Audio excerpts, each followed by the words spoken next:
कल राहुल गांधी के साथ और कांग्रेस पार्टी के साथ जो कुछ हुआ आपने देखा, कैसे देख रहे हैं आप? कैसे इस लड़ाई को आगे लड़ेगी आपकी पार्टी, और इंडिया गठबंधन में आप लोग इस लड़ाई को कैसे लड़ेंगे?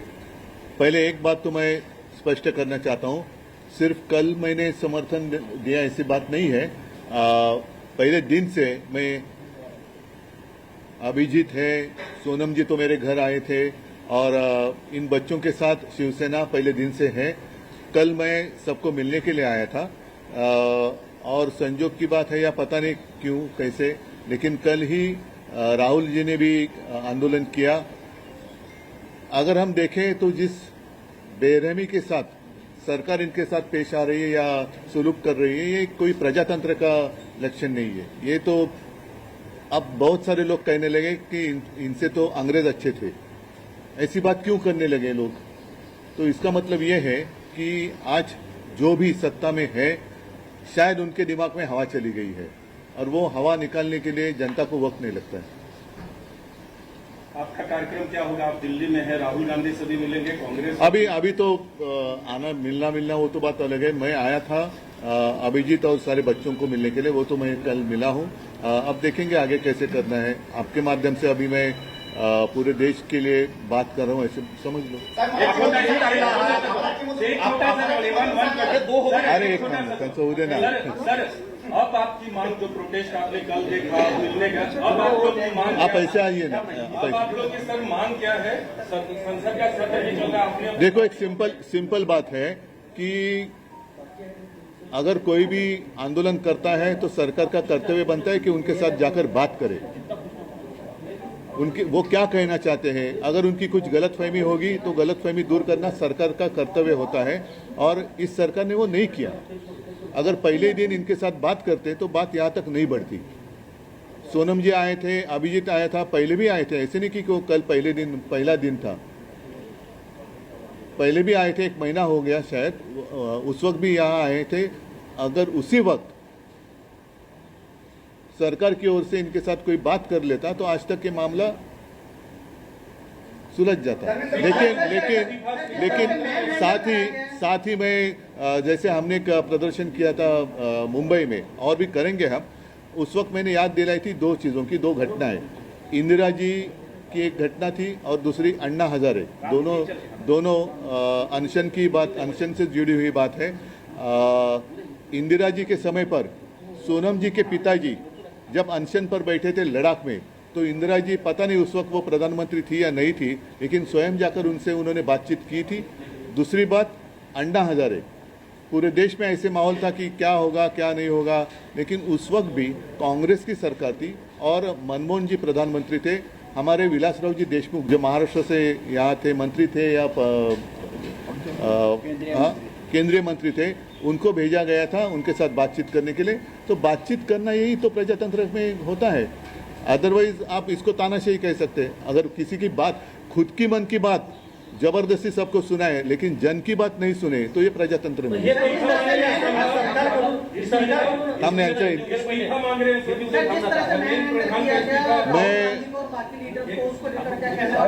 नहीं एक पहले आप हमारे आघाड़ी के जैसे बर्ताव मत करो, आपस में पहले एक मिनट।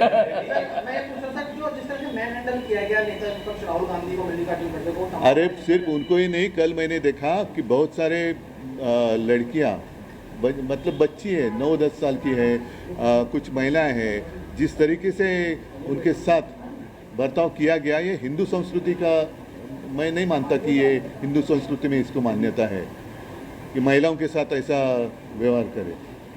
तो फिर रावण और आप में फर्क क्या है? इस्तीफे को लेकर आप लोग भी डटे हैं? अगर बच्चे इस्तीफा मांग रहे हैं तो क्या उसमें गलत क्या है? उनका भविष्य का मामला है ना, एक व्यक्ति या पूरा देश का भविष्य, इसमें आपको चुनना है। सर, काल तुम्ही आंदोलनस्थळावर भेट दिली, फ्लॅशलाईट्स लावून तुमचं तरुणांनी जोरदार स्वागत केलं, तुमची प्रतिक्रिया पहिल्यांदा? मी पहिल्या दिवसापासून या सर्वांच्या मागे समर्थन देण्यासाठी आहे, आणि उगाच काय मी करतोय काय हे सांगण्याची मला काही हौस नाही आहे, परंतु तरुण हे आपल्या देशाचं भविष्य आहे। भाग्यविधाते ज्याला म्हणतो आपण, त्या भाग्यविधात्यांचं भाग्यच जर का तुम्ही चिरडून टाकणार असाल तर ती लोक का ऐकणार नाहीत। आणि ज्या वेळेला अशा तरुणांची तुम्ही झुरळ म्हणून निर्भत्सना करता तेव्हा तर मला असं वाटतं हे सहनशीलतेच्या पलीकडे आहे. आणि या मुलांना कोणीतरी एक आधार देण्याची गरज आहे. आज त्यांना जर आपण आधार दिला तर हे देशाचे भावी आधारस्तंभ देश वाचवू शकतील. पण आजच जर का ह्या आधारस्तंभाला तुम्ही तोडून मोडून टाकून हुकुमशाही लादणार असाल तर ही मुलं गप्प नाही उद्याच्या बसणार. मुंबईला आणि मला असं वाटतं की सरकारचं लोकशाही आपण मानतो जगातली एक सगळ्यात मोठ्या लोकशाहीपैकी आपली लोकशाही असं आपण जर मानत असू आणि जर ती असेल तर तुम्हाला त्यांच्याशी जाऊन बोलण्यामध्ये कमीपणा कसला वाटतोय. पहिल्याच दिवशी म्हणजे असं नाहीये की काल पहिला दिवस होता, हे तर काल ह्या दुसऱ्या टप्प्याचा 20वा-25वा दिवस असेल. सोनम वांगचुकजींच्या उपोषणाचाच 20वा-25वा दिवस आहे. त्याच्या आधीपासून आणि त्याच्याही आधी 10-15 दिवस आधी एकदा अभिजित आणि सगळी तरुण मंडळी इकडे येऊन गेली होती.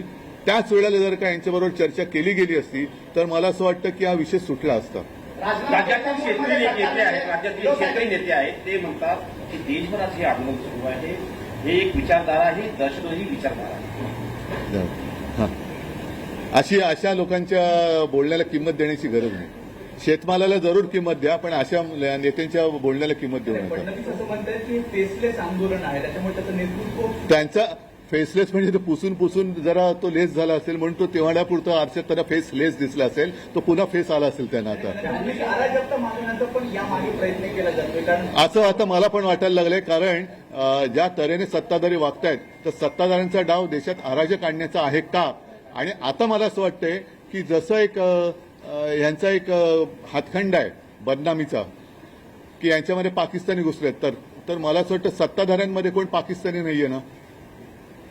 सरकार राजीनामा घेण्याच्या मूडमध्ये नाहीये. हा? सरकार जे आहे यांचा राजीनामा घेण्याच्या मूडमध्ये नाही. एवढं होऊन सुद्धा तुमचे सगळे खासदार पहिल्या दिवसापासून आंदोलनाला पाठिंबा दिलेला आहे. डेडलॉक कसं सुटलं? त्यांच्याशी चर्चा करा ना, तुम्ही चर्चा करा. जर मी माझ्या रविवारच्या त्या मुंबईत जे आंदोलन केलं होतं त्याच्यात एक गोष्ट म्हणजे काय राजाराणीची गोष्ट नाही, घटना सांगितली होती की कालच्या मे महिन्यात आरएसएसकडनं एक असं स्टेटमेंट केलं गेलं हुजबळांकडनं की पाकिस्तानबरोबर चर्चेचे दरवाजे खुले ठेवले पाहिजेत. आता नेमकं पाकिस्तानबरोबर लढायचं की नाही लढायचं आणि या आंदोलनात पाकिस्तानचा हात असेल असं जर का या सत्ताधाऱ्यांना वाटत असेल तर त्या हाताच्या तोंडाबरोबर तुम्ही बोलता तर मग या देशातल्या विद्यार्थ्यांशी जे हे विद्यार्थी आपल्या देशाचे भाग्य विधाते आहेत त्यांच्याबरोबर बोलण्यात तुम्हाला कमीपणा का वाटतो. म्हणजे हे मला त्यांचं गणितच कळत नाही की पाकिस्तानबरोबर चर्चेचे दरवाजे उघडे ठेवा, पण जे तुमच्या दारात आलेले आहेत, तुमच्याकडनं काही अपेक्षा घेऊन आलेले बाळगून आलेले आहेत त्यांच्यावर तुम्ही लाठ्या चालवता. त्या मुलामुलींवरती, अगदी मुलींवरती आणि महिलांवरती ज्या असभ्यपणाने अत्याचार केले गेलेला आहे. काल तरी ती मुलगीच तिचे कपडे फाडले गेले. ही कोणती हिंदू संस्कृती आहे? ही हिंदू संस्कृती बसत नाही. ही रावण संस्कृती झाली. केंद्र सरकार म्हणतंय की आम्ही चर्चेसाठी तयार आहे, मात्र धर्मेंद्र प्रधानचा राजीनामा आम्ही घेणार नाही. ही मस्ती झाली आणि ह्या मस्तीच्या विरोधातच सगळं आता देश पेटलेला आहे. ही राष्ट्रभावना आहे आता. नाही, मग उद्या प्रकाश आंबेडकरांनी मुंबई बंदचे हाक दिले, शिवसेनेचा पाठिंबा आहे त्याला. मला काल येताना आल्यानंतर इकडे कळलं. मला असं वाटतं आता लोकांना रस्त्यावरती यायचंय, लोकांना रस्त्यावरून व्यक्त व्हायचंय, त्याच्यामुळे त्यांना त्याच्यापासून कोणी अडवू नये. काल सुद्धा तुम्ही बघितलं, म्हणजे मी तिकडनं निघाल्यानंतर एक 9 वर्षाची मुलगी, तिची बहीण, तिचे वडील, मुंबईच्या आंदोलनात अगदी कडेवरती घेतलेली लहान मुलं, त्या खांद्यावर घेतलेली अशी लोक यांना रस्त्यावरती यायचे. आता त्यांना येऊ द्या, कारण हे जे काय आहे हे अचानक हा उफाळून आलेला असंतोष नाही, हा गेल्या 12 वर्षात साठलेला असंतोष आता उफाळून बाहेर पडतोय. तो पहिला येऊ द्या बाहेर. ज्या पद्धतीनं दिल्लीमध्ये युवकांवरती लाठीचार्ज करण्यात आला, आता उद्या महाराष्ट्र बंद आहे, महाराष्ट्रात देखील अशा घटना होतील अशा चर्चा. महाराष्ट्रामध्ये आता काल तुम्ही एक पाहिलं असाल की मी इथे निघण्याच्या वेळेलाच आदित्यने एक प्रेस कॉन्फरन्स घेतली आणि आम्ही युवा सेनेकडनं एक हेल्पलाईन सुरू केलेली आहे. आता एका मुलीचा व्हिडिओ मला कोणीतरी पाठवला. तिने सांगितलं की जवळपास 300 पेक्षाही जास्त आंदोलकांवरती मुंबईमध्ये त्यांना डिटेन करून ठेवण्यात आलं, ज्यांना आम्ही बऱ्याचशा लोकांना युवा सेनेने सोडवलं. त्यांचे नाव पत्ते घेतले गेले आणि अर्ध्या रात्री त्यांना डिजिटल नोटीस पाठवली. आता डिजिटल अरेस्ट जर का ही इलिगल असेल तर डिजिटल नोटीस पण इलिगल मानली पाहिजे. आणि डिजिटल नोटीस त्यांना काय पाठवताय तुम्ही? ज्याच्यामुळे हा विषय पेटलेला आहे तो विषय सोडवा ना तुम्ही. म्हणजे या देशामध्ये अन्यायाविरुद्ध आवाज उठवायचा नाही. आवाज उठवला तर ते तुम्हाला चेपून काढणार. ही लोकशाही देश मानणार नाही. तुम्ही दिल्ली दौऱ्यावर आहात, आता काही वेळात केजरीवाल तुम्हाला भेटणार आहे. काल जेव्हा राहुल गांधींचं आंदोलन झालं त्यानंतर केजरीवालांनी आरोप केला की काँग्रेस हीच भाजपची बी टीम आहे. कॉक्रोच जनता पार्टीचं आंदोलन दाबण्यासाठी काँग्रेसने आंदोलन केलं. बघू ना, मला ते काय बोलले ते कळू द्या. आणि मला असं वाटतं की आता सर्वांनीच तुझं माझं करण्यापेक्षा आपलं म्हणून या देशाच्या आणि मुलांच्या मागे उभं राहिलं पाहिजे. पण एक एक दिसत नाही सर. आता बघू ना, मी तर सगळ्यांच्या सोबत आहे. मी मुलांच्या सोबत आहे. म्हणून मी काल जाऊन अभिजितला भेटलो आणि त्या मुलांना मी म्हटलं मी भाषण करायला नाही, मी तुम्हाला वंदन करायला आलेलो आहे. कारण जी एक असं वाटत होतं आम्ही राजकारणामध्ये लढतो, पण एक कोणासाठी लढतो, तर ते कोणासाठी लढतो ती मुलं माझ्यासमोर होती. आणि ते बघितल्यानंतर लक्षात येतं की आहे अजूनही आपल्या देशामध्ये तो एक मर्दपणा म्हणतो, अन्यायाविरुद्ध लढण्याची जी चीड म्हणतो ती जिवंत आहे. देवेंद्र फडणवीस म्हणतात सर, देवेंद्र फडणवीस का प्रश्न है, आम आदमी पार्टी का बयान आया है कल प्रोटेस्ट के बाद कि ये जुगलबंदी है कांग्रेस और बीजेपी की, क्योंकि बीजेपी के लिए तो बैठा हुआ है प्रोटेस्ट के लिए, गवर्नमेंट वहाँ पे मिलने के लिए नहीं गई और यहाँ पे कल गवर्नमेंट उनको मना. नहीं, जैसे मैंने कहा कि सरकार ने इन बच्चों के साथ बातचीत करनी चाहिए, वैसे विपक्ष ने भी आपस में बातचीत करनी चाहिए. तुम्ही दिल्लीत आहात, मुख्यमंत्र्यांचा आज वाढदिवस आहे सर. हो, शुभेच्छा मी द्यायला काहीच हरकत नाही. मुख्यमंत्र्यांना माझ्या शुभेच्छा आहेत आणि माझ्या शुभेच्छांमध्ये पाकिस्तानचा हात नाहीये. देवेंद्र फडणवीस म्हणतात